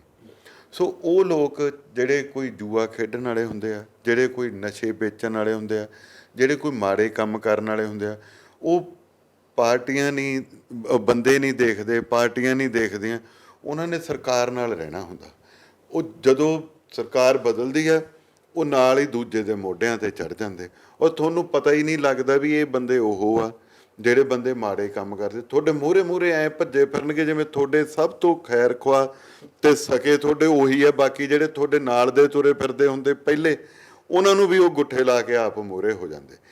ਫਿਰ ਉਹ ਬੰਦੇ ਜਿਹੜੇ ਆ ਉਹ ਮਾੜੇ ਕੰਮ ਕਰਦੇ ਵੀ ਆ, ਤੇ ਕਈ ਵਾਰੀ ਜਾਣੇ ਅਣਜਾਣੇ 'ਚ। ਹਾਲਾਂਕਿ ਮੈਂ ਗੁਰੂ ਸਾਹਿਬ ਨੂੰ ਹਾਜ਼ਰ ਨਾਜ਼ਰ ਜਾਣ ਕੇ ਕਹਿਣਾ, ਔਰ ਮੇਰੇ ਆਲੇ ਦੁਆਲੇ ਵਾਲੇ ਲੋਕ ਇਹ ਗੱਲ ਨੂੰ ਜਾਣਦੇ ਆ ਕਿ ਮੈਂ ਪਤਾ ਲੱਗ ਜੇ ਵੀ ਇਹ ਕੋਈ ਸ਼ਰਾਬ ਵਾਲਾ, ਇਹ ਕੋਈ ਨਸ਼ੇ ਵਾਲਾ, ਉਹਨਾਂ ਦਾ ਬੰਦ ਤਾਂ ਕਰਾਇਆ ਹੋਊਗਾ। ਪਰ ਮੈਂ ਇਸ ਗੱਲ ਵਾਸਤੇ ਕਦੀ ਥਾਣੇ ਉਹੀ ਅਫਸਰ ਨੇ ਬਹੁਤੇ, ਉਹੀ SHO ਤੇ ਡਿਪਟੀ ਨੇ ਬਹੁਤ ਸਾਰੇ, ਉਹੀ ਮੁਨਸ਼ੀ ਨੇ, ਉਹਨਾਂ ਤੋਂ ਤੁਸੀਂ ਇਹ ਪੁੱਛ ਸਕਦੇ ਹੋ ਵੀ ਹਰਜੋਤ ਕਮਲ ਦਾ ਤੁਹਾਨੂੰ ਨਸ਼ੇ ਵਾਲੇ ਬੰਦੇ ਪਿੱਛੇ ਕਿੰਨੀ ਵਾਰੀ ਫੋਨ ਆਇਆ। ਮੈਂ ਲੱਗਦੀ ਬਾਈ ਕਰਦਾ ਹੀ ਨਹੀਂ ਸੀ, ਪਰ ਇਹ ਜਾਣੇ ਅਣਜਾਣੇ 'ਚ ਕਈ ਵਾਰੀ ਤੁਹਾਨੂੰ ਦੱਸਦਾ ਹੀ ਨਹੀਂ, ਤੁਹਾਨੂੰ ਕਿਹਾ ਹੀ ਇਹ ਜਾਂਦਾ ਜੀ ਉਹ ਮੁੰਡਾ ਤਾਂ ਜੀ ਉਹੀ ਨਜਾਇਜ਼ ਹੀ ਚੱਕ ਲਿਆ ਜੀ, ਉਹ ਫਲਾਨਾ ਜੀ ਧਮਕੜਾ ਜੀ, ਉਹ ਇਹ ਤੁਹਾਡੇ ਤੋਂ ਸਾਹਿਬ ਇੱਕ ਵੀਡੀਓ ਵਾਇਰਲ ਹੋ ਰਹੀ ਹੈ ਮੋਗੇ ਦੀ, ਤੁਸੀਂ ਮੋਗੇ ਦੀ ਕੁੜੀ ਵਾਲੀ ਜਿਹੜੀ ਕੁੜੀ ਨੂੰ ਚਿੱਟਾ ਲਵਾ ਕੇ ਗਿਆ, ਤੁਸੀਂ ਵੇਖੋ ਕਿੱਡੇ ਵੱਡੇ ਪੱਧਰ ਤੇ ਹੋ ਰਿਹਾ, ਉਹਦੇ ਤੁਸੀਂ ਆਪਦੀ ਕੋਈ ਇਨਵੋਲਵਮੈਂਟ ਸ਼ੇਅਰ ਕੀਤੀ ਹੈ, ਕੋਈ ਅਫਸਰਾਂ ਨੂੰ ਮਿਲੇ? ਮੈਂ ਤੁਹਾਨੂੰ ਦੱਸਿਆ ਨਾ ਜੀ, ਉਹ ਜਿਹੜੀ ਨਸ਼ਾ ਮੁਕਤ ਅਭੀਰ ਹੈ, ਮੈਂ ਪੂਰੇ ਉਹਨਾਂ ਦੇ ਸੰਪਰਕ 'ਚ ਆ। ਮੈਂ ਉਦਣ ਗਿਆ ਵੀ ਸੀ, ਔਰ ਮੈਂ ਉਦਣ ਵੀ ਉਹਨਾਂ ਨੂੰ ਕਹਿਤਾ ਵੀ ਮੇਰੇ ਤੋਂ ਸੱਚ ਬੋਲਿਆ ਜਾਣਾ, ਫਿਰ ਤੁਸੀਂ ਵੀ ਗੁੱਸਾ ਨਾ ਕਰਿਓ। ਹੁਣ ਉਹ ਅੱਜ ਵੀ ਮੈਂ ਉਹਨਾਂ ਨਾਲ ਇਨ ਟੱਚ ਹਾਂ, ਉਹਨਾਂ ਨੂੰ ਮੈਂ ਕੱਲ੍ਹ ਵੀ ਇਨ ਟੱਚ ਸੀ, ਰੋਜ਼ ਮੈਂ ਇਨ ਟੱਚ ਹਾਂ ਵੀ ਜਿੱਥੇ ਮੇਰੀ ਕਿਤੇ ਲੋੜ ਹੈਗੀ ਆ ਉੱਥੇ ਤੁਸੀਂ ਦੱਸੋ। ਮੈਂ ਹਰ ਤਰੀਕੇ ਨਾਲ ਆਪਣੇ ਵੇਲੇ ਵੀ ਇੱਕ ਕੁੜੀ ਇੱਦਾਂ ਹੀ ਸੀਗੀ ਅਤੇ ਉਹਨੂੰ ਮੈਂ ਕਪੂਰਥਲੇ ਭੇਜਿਆ ਸੀ, ਇੱਥੇ ਨੇੜੇ ਤੇੜੇ ਕਿਤੇ ਸੈਂਟਰ ਹੈ ਨਹੀਂ ਸੀ। ਜਿਹੜੇ ਆਪਣੇ ਖੁਖਰਾਣੇ ਤੋਂ ਰਾਜਾ ਹੈਗਾ ਆ, ਡਗਰੂ ਤੋਂ ਸਤਪਾਲ ਹੋਣੀ ਆ, ਨਸ਼ਾ ਮੁਕਤੀ ਕਰਾਉਣ ਵਾਲੀ ਵੀਰ 'ਚ ਜਿਹੜੇ ਮੋਹਰੀ ਆ, ਉਹਨਾਂ ਨੂੰ ਪਤਾ ਮੈਂ ਜਿੰਨਾ ਕੁ ਕੀਤਾ ਉਹ ਮੇਰੇ ਤੋਂ ਹੀ ਫੋਨ ਕਰਾ ਕੇ ਉੱਥੇ ਲੈ ਕੇ ਗਏ। ਡਾਕਟਰ ਸਾਹਿਬ ਚਲੋ ਪਹਿਲਾਂ ਮੋਗੇ ਦੀ ਗੱਲ ਚੱਲ ਪਈ, ਹੁਣ ਇਹ ਵੀਡੀਓ ਦੀ ਗੱਲ ਸਟਾਰਟ ਕਰ ਲਈ ਇਹਨਾਂ ਨੇ। ਚਲੋ ਉਹ ਤਾਂ ਸਾਹਮਣੇ ਆ ਗਈ ਲੜਕੀ ਹੈ ਨਾ, ਉਹਨੇ ਸੱਚ ਬੋਲਤਾ, ਚਲੋ ਜਿੰਨੇ ਵੀ ਉਹ ਕਮੇਟੀਆਂ ਵਾਲੇ ਸੀਗੇ ਉਹਨਾਂ ਨੇ ਗੱਲ ਨੂੰ ਉਜਾਗਰ ਕਰਤਾ ਜੀ। ਪਰ ਇਹ ਸਾਰਾ ਕੁਝ ਹੋ ਰਿਹਾ, ਹੋਟਲਾਂ ਦਾ ਨਾਮ ਆ ਰਿਹਾ, ਕੁਝ ਚਲੋ ਪੁਲਿਸ ਕਰਮਚਾਰੀਆਂ ਦੇ ਨਾਮ ਵੀ ਆਏ ਵੀ ਉਹ ਸਾਰੇ ਇਨਵੋਲਵ ਸੀਗੇ, ਕਿਉਂਕਿ ਨਸ਼ਾ ਵੀ ਬਹੁਤ ਵੱਡਾ ਮੁੱਦਾ ਪੰਜਾਬ ਦਾ। ਦੂਸਰੇ ਨੰਬਰ 'ਤੇ ਜਿਹੜੇ ਸਾਡੇ ਸਿੱਖ ਬੰਦੀ ਹੈਗੇ ਆ, ਲੰਬੇ ਸਮੇਂ ਤੋਂ ਉਹਨਾਂ ਨੇ ਸਜ਼ਾਵਾਂ ਪੂਰੀਆਂ ਕੀਤੀਆਂ, ਉਹ ਅੰਦਰ ਬੈਠੇ ਆ। ਫਿਰ ਸ਼੍ਰੀ ਗੁਰੂ ਗ੍ਰੰਥ ਸਾਹਿਬ ਦੀਆਂ ਬੇਅਦਬੀਆਂ ਹੋਣੀਆਂ, ਠੀਕ ਹੈ, ਉਹ ਲੋਕ ਇਹ ਪ੍ਰੋਪਰ ਲਗਾਤਾਰ ਚੱਲ ਰਹੇ ਹੈ, ਭਾਵੇਂ ਨਸ਼ਾ ਹੋਵੇ, ਬੇਅਦਬੀਆਂ ਦੀਆਂ ਗੱਲਾਂ ਹੋਵੇ, ਉਹ ਵੀ ਹਜੇ ਵੀ ਬੇਅਦਬੀਆਂ ਕਰ ਰਹੇ ਆ ਲੋਕ, ਅਤੇ ਸਿੱਖ ਬੰਦੀਆਂ ਉੱਥੇ ਹੀ ਉਹ ਜਿਹੜਾ ਮਸਲਾ ਹੈਗਾ ਉਲਝਿਆ ਹੋਇਆ। ਚਲੋ ਆਪਾਂ ਪਹਿਲਾਂ ਮੋਗੇ ਵਾਲੀ ਗੱਲ ਹੀ ਨਿਬੇੜ ਲਈਏ। ਹੋਟਲਾਂ ਦਾ ਨਾਮ ਆ ਰਿਹਾ ਜਿੱਥੇ ਗੰਦਾ ਕੰਮ ਕਰਾਇਆ ਜਾ ਰਿਹਾ। ਮੋਗੇ ਦੇ ਵਿੱਚ ਇਸ ਤਰ੍ਹਾਂ ਦੀਆਂ ਚੀਜ਼ਾਂ ਆਉਣੀਆਂ, ਤੁਸੀਂ ਵੀ ਵਿਧਾਇਕ ਰਹਿ ਕੇ ਗਏ ਆ, ਹੈ ਨਾ, ਵੀ ਇਹਨਾਂ 'ਤੇ ਕੰਟਰੋਲ ਕਿਵੇਂ ਹੋਊਗਾ? ਕਿਉਂਕਿ ਉਜਾਗਰ ਕਿਉਂ ਨਹੀਂ ਕੀਤਾ ਜਾ ਰਿਹਾ? ਜੇ ਅਗਰ ਇਸ ਤਰ੍ਹਾਂ ਦੇ ਕੰਮ ਹੋਟਲਾਂ ਦੇ ਵਿੱਚ ਹੋ ਰਹੇ, ਨਸ਼ਾ ਕਰਵਾ ਕੇ ਸਾਡੇ ਜਿਹੜੇ ਬੱਚੇ ਆ ਉਹਨਾਂ ਨੂੰ ਗਲਤ ਪਾਸੇ ਲਾਇਆ ਜਾ ਰਿਹਾ, ਉਹਨਾਂ 'ਤੇ ਕਾਰਵਾਈ ਕਿਉਂ ਨਹੀਂ ਹੋ ਰਹੀ? ਉਹਦੇ ਕਾਰਨ ਕੌਣ ਆਉਣ ਵਾਲਾ? ਦੇਖੋ, ਮੈਂ ਦੋ ਗੱਲਾਂ, ਪਹਿਲੀ ਇੱਕ ਗੱਲ ਰਹਿ ਗਈ ਮੇਰੀ ਵਿੱਚ, ਅਤੇ ਇੱਕ ਤੁਸੀਂ ਨਵਾਂ ਸਵਾਲ ਖੜਾ ਕਰ ਦਿੱਤਾ। ਮੈਂ ਤੁਹਾਨੂੰ ਕਿਹਾ ਸੀ ਵੀ ਮੇਰੀ ਸੱਚਾਈ 'ਤੇ ਫਿਰ ਉਹ ਗੱਲ ਰੌਲਾ ਪੈਂਦਾ ਹੁੰਦਾ। ਪਹਿਲੀ ਗੱਲ ਤਾਂ ਇਹ ਹੈਗੀ ਹੈ ਕਿ ਆਪਾਂ ਉੱਪਰਲੇ ਅਫਸਰਾਂ ਤੋਂ ਸ਼ੁਰੂ ਕਰਕੇ ਅਤੇ ਉੱਥੇ ਹੀ ਨਿਬੇੜ ਦਿੰਦੇ ਗੱਲ, ਉੱਪਰਲੇ ਲੀਡਰਾਂ 'ਤੇ ਇਲਜ਼ਾਮ ਲਾ ਕੇ ਅਤੇ ਉੱਥੇ ਹੀ ਨਿਬੇੜ ਦਿੰਦੇ। ਮਸਲਾ ਇਹ ਆ ਵੀ ਜਦੋਂ ਤਾਈਂ ਅਸੀਂ ਥੱਲੇ ਸਫਾਈ ਨਹੀਂ ਨਾ ਕਰਦੇ, ਉਨੀ ਦੇਰ ਤੱਕ ਸਫਾਈ ਨਹੀਂ ਹੋਣੀ। ਅਫਸਰ ਚਾਹੁੰਦੇ ਹੁੰਦਿਆਂ ਵੀ, ਮੈਂ ਆਪਣੇ ਵੇਲੇ ਦਾ ਤੁਹਾਨੂੰ ਤਜਰਬਾ ਦੱਸਦਾ, DSP ਸਾਹਿਬ ਨੂੰ ਮੈਂ ਕਹਿ ਦੇਣਾ, ਜਦੋਂ ਉਹਨੂੰ ਰੇਡ ਮਾਰਨ ਜਾਣਾ, ਲੈ ਕੇ ਤਾਂ ਸਟਾਫ ਨੂੰ ਜਾਣਾ ਨਾ ਜੀ, ਪਹਿਲਾਂ ਹੀ ਥਾਣੇ ਛੋਟੇ ਬੰਦੇ ਜਿਹੜੇ ਮੁਲਾਜ਼ਮ ਆ ਉਹ ਰਲੇ ਵੇ ਆ, ਉੱਥੋਂ ਹੋਟਲਾਂ ਤੋਂ ਉਹਨਾਂ ਦਾ ਚਿਕਨ ਆਉਂਦਾ ਆ, ਉੱਥੋਂ ਉਹਨਾਂ ਨੂੰ ਮਹੀਨਾ ਆਉਂਦਾ ਆ, ਪਹਿਲਾਂ ਹੀ ਫੋਨ ਕਰ ਦਿੰਦੇ, ਅਗਲੇ ਨੇ ਭੂਰਾ ਹੀ ਪਤਾ ਨਹੀਂ ਕਿੱਥੇ ਕਿੱਥੇ ਪੱਟਿਆ, ਉਦੋਂ ਉਹਨੂੰ ਸਿਸਟਮ ਗਾਇਬ ਕਰਕੇ ਐਨ ਕਲੀਨ ਕਰ ਦਿੰਦੇ, ਉੱਥੇ ਲੱਭਦਾ ਹੀ ਨਹੀਂ। ਜਦੋਂ ਲੱਭਦਾ ਨਹੀਂ ਕਾਹਦੇ 'ਚ ਚੱਕ ਲਿਆਉਣ। ਇੱਕ ਤਾਂ ਇਹ ਜਦੋਂ ਤੱਕ ਅਫਸਰ ਇਸ ਤਰੀਕੇ ਨਾਲ ਉਹਨੂੰ ਨਹੀਂ ਪੈਰਵਾਈ ਕਰਦੇ, ਪਰ ਮੈਨੂੰ ਲੱਗਦਾ ਵੀ ਹੁਣ ਜਦੋਂ ਲੋਕ ਉੱਠ ਪੈਣ ਤੇ ਫਿਰ ਕੋਈ ਮਸਲਾ ਰਹਿ ਨਹੀਂ ਜਾਂਦਾ। ਅੱਜ ਲੋਕ ਹੁਣ ਅੱਕ ਕੇ ਆਪ ਉੱਠ ਪਏ, ਲਹਿਰ ਬਣ ਗਈ ਆ। ਦੂਜੀ ਗੱਲ, ਪ੍ਰਸ਼ਾਸਨ ਨੂੰ ਤੇ ਪੁਲਿਸ ਨੂੰ ਲੋਕਾਂ ਦੀ ਮਦਦ ਕਰਨੀ ਪੈਣੀ ਆ। ਪਰਮਿੰਦਰ ਸਿੰਘ ਝੋਟੇ ਵਰਗੇ ਜਿਹੜਾ ਆਪ ਕਹਿੰਦਾ ਯਾਰ ਮੈਂ ਨਸ਼ਾ ਕਰਦਾ ਸੀ, ਮੈਂ ਛੱਡਿਆ ਤੇ ਹੁਣ ਮੈਂ ਛਡਾਉਣਾ, ਜੁੱਤੀ ਤੋਂ ਬਿਨਾਂ ਕੋਈ ਸਬੂਤ ਆਉਂਦਾ ਜੀ? ਤੇ ਜੇ ਉਹ ਕਿਤੇ ਨਸ਼ਾ ਵੇਚਣ ਵਾਲੇ ਨੂੰ ਦਬਕਾ ਮਾਰ ਕੇ ਗਾਲ ਕੱਢ ਕੇ ਦੋ ਡਾਂਗਾਂ ਮਾਰਤੀਆਂ, ਪੁਲਿਸ ਕੀ ਕਰਦੀ ਹੈ? ਇਹ ਨਹੀਂ CIA ਜਾ ਕੇ ਕਿਵੇਂ ਇਹ ਕਿਤੇ ਬਹਾ ਕੇ ਚਾਹ ਦਾ ਕੱਪ ਮੂਹਰੇ ਰੱਖ ਕੇ ਹੀ ਸਾਰਾ ਬਕਾ ਲੈਂਦੇ?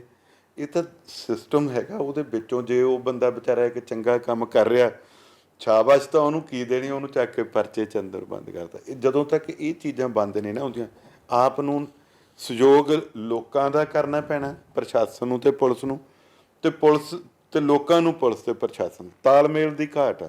ਦੂਜੀ ਗੱਲ, ਮੈਂ 1 ਮਿੰਟ 'ਚ ਹੀ ਨਿਬੇੜ ਦਿੰਦਾ। ਮੈਂ ਕਿਤੇ ਗੱਲ ਸੁਣੀ ਸੀ ਵੀ ਕਿਸੇ ਬਾਬੇ ਕੋਲੇ ਮਾਤਾ ਬੱਚੇ ਨੂੰ ਲੈ ਗਈ, ਗੁੜ ਬਹੁਤ ਖਾਂਦਾ, ਤੇ ਬਾਬਾ ਜੀ ਕਹਿੰਦੇ ਅਗਲੇ ਮਹੀਨੇ ਲਿਆਈ। ਅਗਲੇ ਚੌਥੀ ਕੁ ਪੂਰਨਮਾਸ਼ੀ ਦੇ ਬਾਬਾ ਜੀ ਨੇ ਮੁੰਡੇ ਨੂੰ ਬਹਾ ਕੇ ਕਹਿੰਦੇ ਕਾਕਾ ਗੁੜ ਨਾ ਖਾਇਆ ਕਰ। ਬੀਬੀ ਕਹਿੰਦੀ ਜੇ ਐਂ ਸਮਝਾਉਣਾ ਸੀ ਉਦਣ ਸਮਝਾ ਦਿੰਦੇ। ਉਹ ਕਹਿੰਦੇ ਵੀ ਬੀਬਾ ਮੈਂ ਸਮਝਾ ਤਾਂ ਦਿੰਦਾ, ਇਹ 'ਤੇ ਅਸਰ ਨਹੀਂ ਸੀ ਹੋਣਾ। 4 ਮਹੀਨੇ ਲਾ ਕੇ ਪਹਿਲਾਂ ਮੈਂ ਗੁੜ ਛੱਡਿਆ। ਉਹ ਗੱਲ ਆ, ਮੈਂ ਆਪਦੀ ਗੱਲ ਕਰਦਾ। ਮੈਂ ਅੱਜ ਤੋਂ 20-22 ਸਾਲ ਪਹਿਲਾਂ ਮੈਂ ਵੀ ਡਰਿੰਕ ਕਰ ਲੈਂਦਾ ਸੀ। ਮੈਂ ਕਿਸੇ ਆਏ ਤੇ ਰੱਖੀ ਸੀ ਅਜੇ, ਤੇ ਮੇਰਾ ਬੇਟਾ ਛੋਟਾ ਜਿਹਾ ਸੀ 5-4 ਸਾਲ ਦਾ, ਉਹ ਪਾਣੀ ਦਾ ਜੱਗ ਲੈ ਕੇ ਆ ਗਿਆ। ਮੈਨੂੰ ਲੱਗਿਆ ਵੀ ਇਹਨੂੰ ਮੈਂ ਕੱਲ੍ਹ ਨੂੰ ਕਿਵੇਂ ਸਮਝਾਊਂ, ਤੇ ਉਦਣ ਤੋਂ ਬਾਅਦ ਮੈਂ ਨਹੀਂ ਪੀਤੀ। ਤੇ ਮੈਂ ਬੇਨਤੀ, ਮੈਂ ਕੋਈ ਆਪਦੀ ਵਡਿਆਈ ਨਹੀਂ ਕਰ ਰਿਹਾ, ਮੈਂ ਬੇਨਤੀ ਇਹ ਕਰਨੀ ਚਾਹੁੰਦਾ, ਜਦੋਂ ਜਾਈਦਾ ਨਾ, ਜੇ ਤੁਸੀਂ ਲੀਡਰਾਂ ਨੂੰ ਉੱਪਰ ਕਹੋ ਜੀ, ਸਰਕਾਰ ਨੂੰ, ਮੇਰੇ ਵੇਲੇ ਵੀ ਕਹਿੰਦੇ ਰਹੇ ਤੇ ਹੁਣ ਵੀ ਕਹਿੰਦੇ ਹੋ ਭਈ ਜੀ ਉਹ ਜਿਹੜੇ ਰਵਾਇਤੀ ਨਸ਼ੇ ਆ ਨਾ ਜੀ, ਡੋਡੇ ਤੇ ਪੋਸਟ, ਉਹਨਾਂ ਦਾ ਨੁਕਸਾਨ ਘੱਟ ਆ ਜੀ, ਉਹ ਜੋ ਓਪਨ ਕਰਾ ਦਿਓ। ਮੈਂ ਇੱਕ ਪਿੰਡ ਗਿਆ, ਅੱਜ ਹੀ ਸਾਡੇ ਗੁਰਦੁਆਰੇ ਵਾਲੇ ਰਾਹ ਦੇ ਠੇਕਾ ਖੁੱਲ੍ਹ ਗਿਆ, ਬੰਦ ਕਰਾਓ। ਮੈਂ ਕਿਹਾ ਆਪਾਂ ਗੁਰਦੁਆਰੇ ਖੜੇ ਆ, ਸਾਰੇ ਬੰਦੇ ਸਹੁੰ ਪਾਓ ਇੱਥੇ ਵੀ ਆਪਾਂ ਪੀਣੀ ਨਹੀਂ, ਠੇਕਾ ਤਾਂ ਸ਼ਾਮ ਨੂੰ ਹੀ ਬੰਦ ਹੋ ਜੂ, ਜਦੋਂ ਆਪਾਂ ਲਈ ਨਹੀਂ। ਸਾਰੇ ਖਿਸਕ ਗਏ। ਮੇਰੇ ਕਹਿਣ ਦਾ ਭਾਵ ਇਹ ਆ, ਜਿਹਨੂੰ ਅਸੀਂ ਰਵਾਇਤੀ ਕਹਿ ਕੇ, ਨਸ਼ਾ ਤਾਂ ਹੈਗਾ ਨਾ।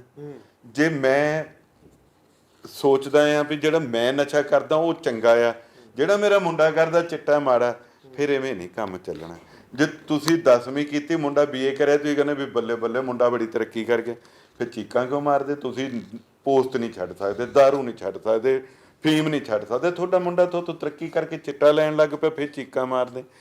ਪਹਿਲਾਂ ਆਪਣੇ ਤੋਂ ਸ਼ੁਰੂ ਕਰਨਾ ਪੈਣਾ, ਫਿਰ ਜਾ ਕੇ ਗੱਲ ਬਣਨੀ। ਆਪਾਂ ਪਿਓ ਕਵੇ ਨਾ, ਮੈਂ ਬੰਦਿਆਂ ਦੀ ਗੱਲ ਨਹੀਂ ਕਰਦਾ, ਬੁੜੀਆਂ ਤੇ ਮੈਂ ਗੱਲ ਕਰ, ਉਹ ਜੀ ਉਹ ਨਸ਼ੇ ਚੰਗੇ ਸੀ।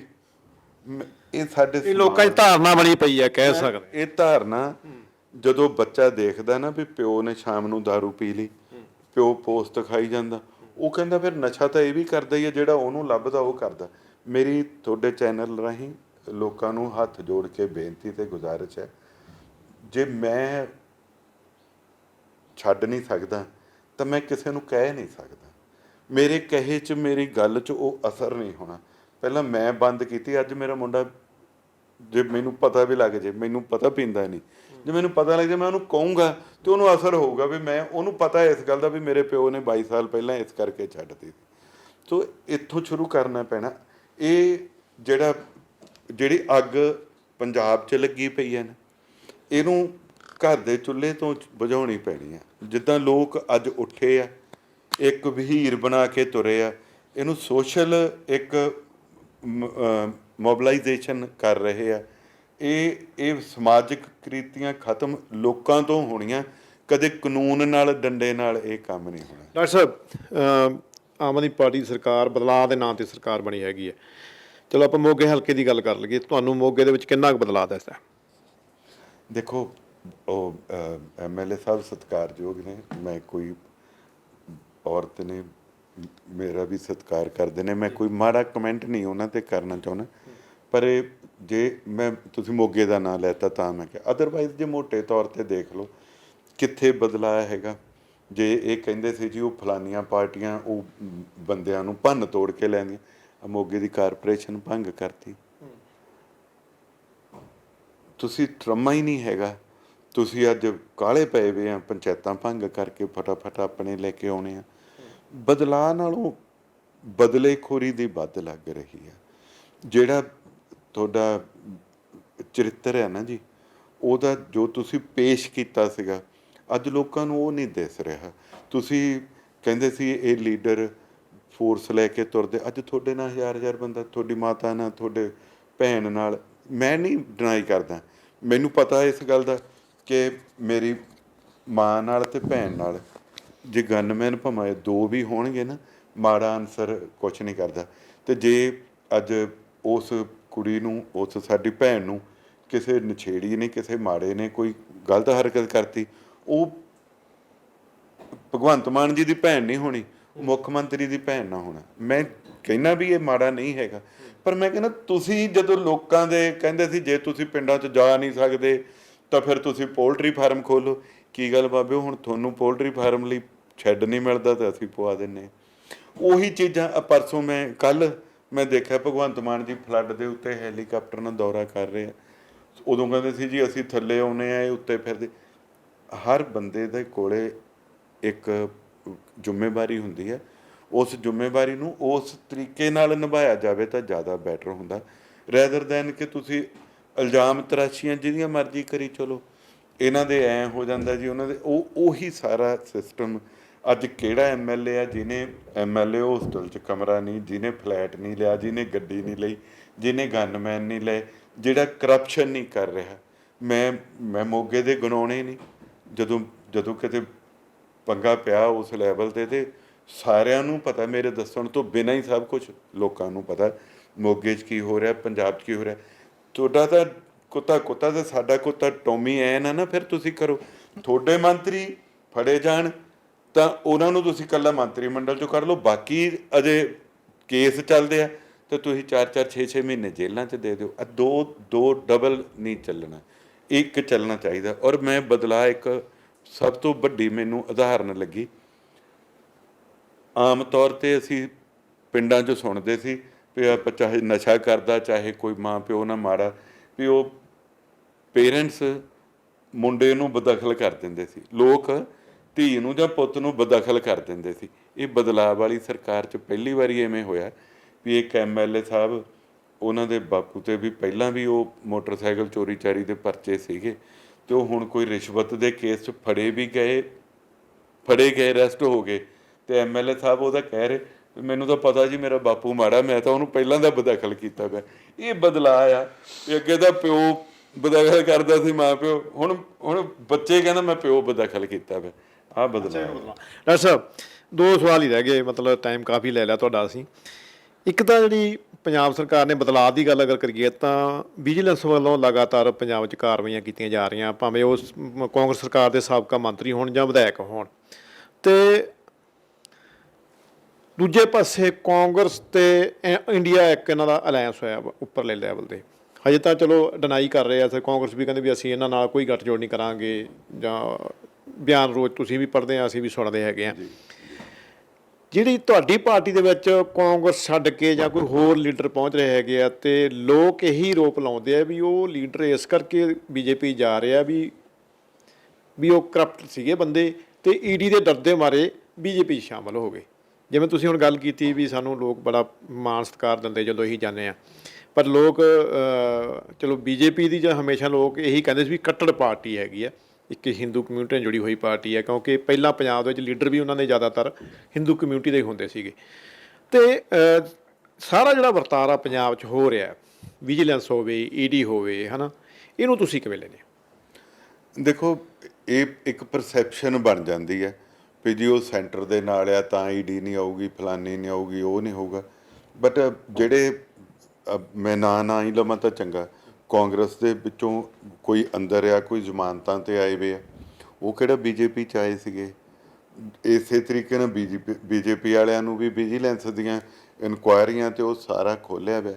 ਇਹ ਤਾਂ ਇੱਕ ਲੋਕਾਂ ਦੀ ਗੱਲ ਹੈਗੀ ਆ ਵੀ ਲੋਕ ਕੀ ਕਹਿੰਦੇ ਜਾਂ ਲੀਡਰ ਕੀ ਉਹਦੇ ਵਿਊ, ਸਰਕਾਰ ਕੀ ਵਿਊ ਬਣਾ ਕੇ ਦੇ ਰਹੀ ਆ ਲੋਕਾਂ ਕੋਲੇ।